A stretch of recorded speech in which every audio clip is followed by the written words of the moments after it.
6 hours ago, it was snowing sideways, but now it's clear and very cold. As Invesco Field in Denver fills up for Sunday Night Football. So let's go back to 2007. Sunday Night Football. Steelers at Broncos. Most NFL teams, when they travel to Mile High Stadium, try to prepare for the altitude. But for this game, Ryan Clark faced something no amount of training could prepare him for. They throw out in that direction to Marshall. Scheffler with the block, and then Marshall takes it inside the 5. Ryan Clark saving the touchdown. He had played through pain before. That was the job. That was football, especially for Ryan Clark and his style of playing. But what Clark didn't know, as he jogged off the field that night against the Broncos, was that this wasn't pain. This was something trying to kill him from inside. It started with a stomachache, then chills, then vomiting, then weight loss. Nearly 30 pounds. He couldn't sleep, couldn't eat. The next few weeks were a blur of tests, hospital rooms, and ultimately surgery. The cause? A complication from sickle cell trait that had led to the death of his spleen and gallbladder. That was the night Ryan Clark almost died playing football. And that's where his story, the real story, begins.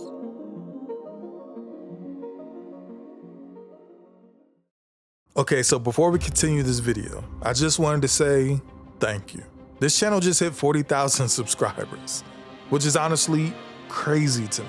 Over the past 2 years, I've been pouring everything into these stories. And the fact that you're here watching, a little overwhelming, but also means more than I can honestly say. So as a way to give back to you guys, I reached out to Phenom Elite to see if we could do something special. And they said yes. So for 2 weeks only, we're teaming up to give away a full SpongeBob themed football setup. I'm talking cleats, gloves, and a mouth guard, all in that bold exclusive design. Plus a full set of Phenom apparel, socks, shorts, and a shirt. But wait, there's more. I've always wanted to say that, I don't know. But on top of all that, they're throwing in a second prize pack, a team color setup with cleats, gloves, and a mouthguard in the winner's choice of colors. 2 full gear hauls, all performance built, all on us. But here's the deal, 2 weeks, June 27th through July 11th. That's June 27th through July 11th. I'll put it on the screen. So if you want in, hit the link in the description below, enter your info, and you're good. Fully free, no purchase necessary. 1 winner, 2 setups, 2 weeks. Again, thank you for everyone who has subbed, as it motivates me to keep going. Next stop, 100K. Oh, and good luck. Thanks again to Phenom Elite for sponsoring this giveaway, and now let's get back to Ryan Clark. Okay, so before the Super Bowls, before the Pro Bowls, and before the ESPN set lights, Ryan Clark was just a kid from Louisiana with a dream that nobody else seemed to believe in. Like, my dad worked a million jobs, was at every football game. My mom went to church freaking 8 days a week. And then growing up, I always played quarterback until I got to high school. Like, I only started playing safety because I was starting on JV as a 9th grader at quarterback. And I went to a freshman game with my coach, because me and my coach was tight like that, and they were getting bombed on. And I was like, Coach, you know I can play safety. And he's like, but you want to play on a freshman team? I was like, yes. And I got 3 picks. Never played offense again. You know, I tell people all the time, we were sitting in the back, and I was like, hey man, where you going to school? And he's like, I think I'm gonna go to Miami. Yeah. And I was like, good, I'm gonna go to LSU. Go to LSU. so I can play. So I can go play. Let's go. This is deep over the middle. And tagged after hanging on. Miller by Ryan Clark. To come back and play the way they did today, outstanding. Interception. Ryan Clark gets the pick. He would go on to be undrafted out of LSU in 2002. Passed over 255 times. To most teams, he was too small, too slow, too average. But the New York Giants gave him a shot. Barely. A camp body, really. But Clark, took it as an opportunity. So he clawed through every rep, every special team snap, every preseason tackle. And he stuck. And that's how it began. Not with fanfare, not with hope, but with sheer will. Tom Coughlin, who I love and respect so much for this, was very honest with me. He told me, I don't think you can play in this league. I don't think you're physical enough to play the position that you're playing. We don't believe that you could hold up for 16 games or play that position well enough to have a career in this league. After 2 years with the Giants, he moved to Washington. More practice, more grinding, and finally, a shot to start. So I'm playing halftime. Safety's getting burnt. Safety's coach taking a pee next to me at halftime. He goes, "You know strong safety?" And I was like, "Yeah." He goes, "You're in the game." And it's against the Giants. It's Tom Coughlin. It's Tiki Barber, who at one point in my tenure there, I tackled him in a goal line drill. And he goes, "You would never tackle me if I would," because somebody got a hand on if I wasn't tripping, if I wasn't slipping. Right. He ran the ball. It's probably like my third play. And I got already, me and Sean were really tight already. I already told him the story, and I smash him. Boom. And Sean comes over screaming, bro. He was like, "Yeah, ain't that the mother effer you said couldn't tackle you last year?" You know what I mean? And so like that's, and you know, like it's those stories that kind of change your perception, because then I was like, oh, I can do this. He wasn't flashy, but he was solid, reliable. And then came the call to Pittsburgh in 2006. He was 26, not a kid anymore. But Pittsburgh knew something most others did. Clark was built for something different. In Pittsburgh, Clark became more than just a starter. He became a Steeler. And so I remember we're playing Cincinnati, Chris Henry, homeboy. He runs a skinny post and I smash him.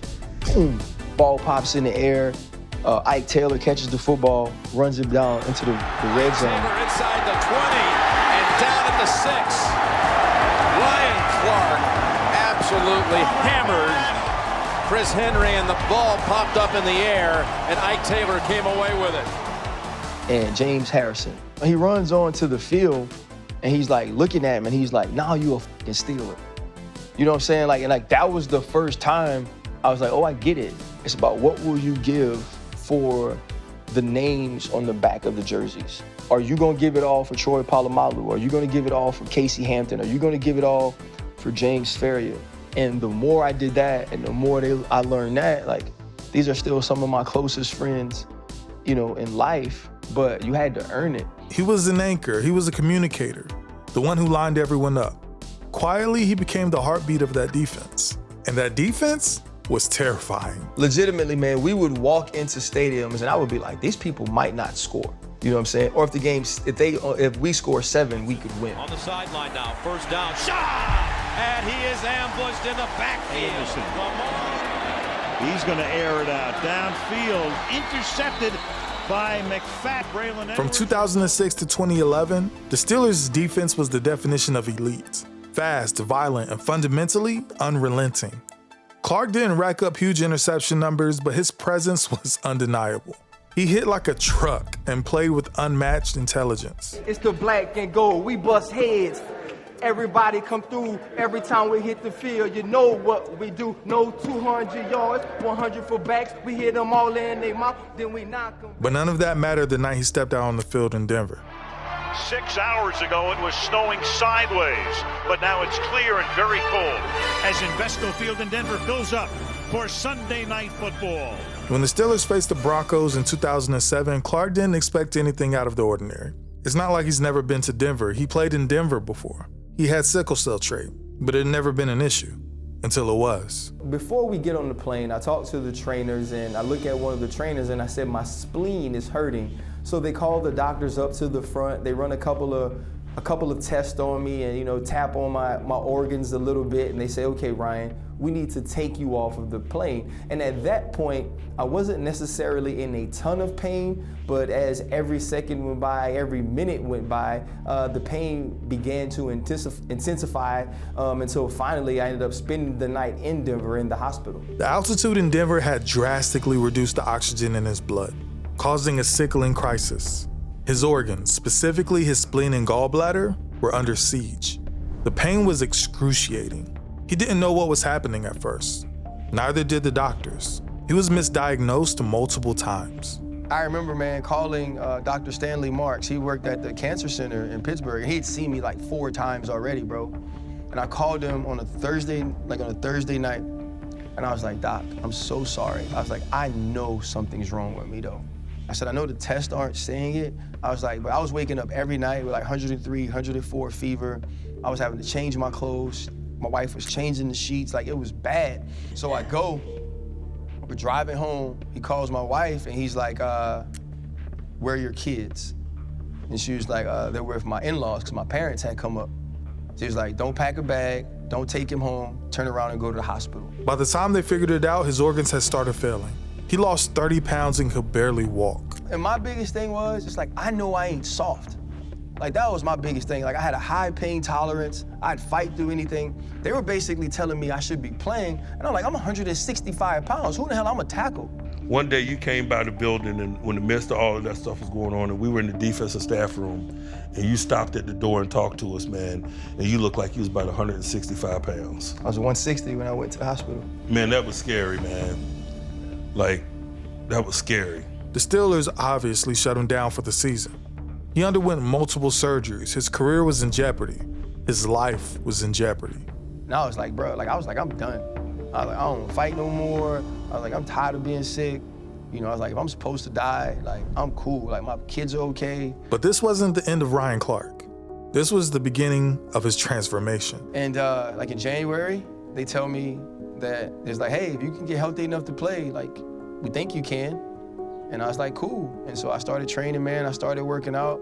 You know, I was like, the fact that I'm actually back out there was enough for me. I was like, I never have to win again. I never have to start again. It's like you got extra time. God gave it back to me. Most players don't come back from something like that. Not just the injury, the fear, the memory, the knowledge that stepping on the field in the wrong city could literally kill you. But Clark came back in 2008, leaner, hungrier, tougher than ever. He wasn't just playing, he was dominating. That year, the Steelers had the #1 defense in the NFL, and they rode it all the way to Super Bowl 43. And this is it, the biggest game in sports, as the Cardinals take on one of the most successful franchises in the history of the National Football League. While Santonio Holmes' toe-tap catch sealed the championship, it was the defense, Clark included, that kept Kurt Warner and the Cardinals from stealing it late. And the Pittsburgh Steelers become the first franchise in history to win 6 Super Bowls. Clark wasn't just a survivor anymore. He was a champion. He would go on to play in another Super Bowl. He would make a Pro Bowl.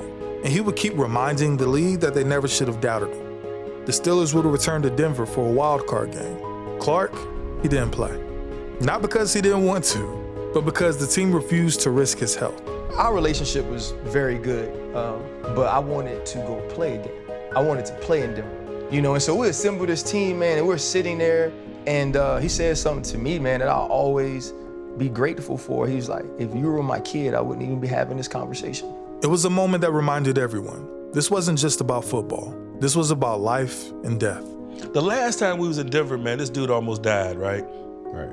No, man, I gotta lay my head down at night. Like, it goes back to that point, like, how can you expect unique results, man, without unique relationships, man?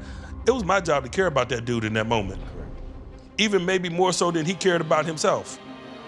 Ryan Clark will retire, but when he didn't just fade away like most former players do. Instead, he did what he always did. He evolved. He turned his knowledge, his voice, and his fire into something new. A career in sports media. ESPN took notice, and quickly he became one of the sharpest voices and rising stars on TV. Not just because he was a former player and been there before, but because he knew how to communicate it. And he wasn't afraid to challenge anyone. Coaches, players, fans, Stephen A. No matter the show, Clark brought the same energy to media he did on the field. Passionate, raw, and real. But now, instead of breaking up passes, he was breaking down culture and giving young players a voice they didn't have before. He became more than a former athlete. He became a leader again. In a league where everyone's story seems measured by rings and stat sheets, Clark's value was always harder to see, but impossible to ignore. He was the guy who did the dirty work, the guy who played through broken bones and hidden battles, the kind of guy who kept going when no one expected him to, the guy who could have literally died in 2007, but came back stronger. So when you see Ryan Clark today, well-dressed, camera-ready, giving questionable takes, don't just see the media guy. See the man who was told he wasn't good enough to be drafted. See the man who nearly died for the game he loved. See the man who refused to let anything, even his own blood, define him. I don't know about you, but for me, I'll never look at Ryan Clark the same again. Denver sucks. It's like the worst place to So be. is it really that big of a difference? Milo, you do know I almost died there. Right. And let's remember to remind the audience that you wanted to play there again, and Mike Tomlin had to stop you. I never said I was a genius. I played football.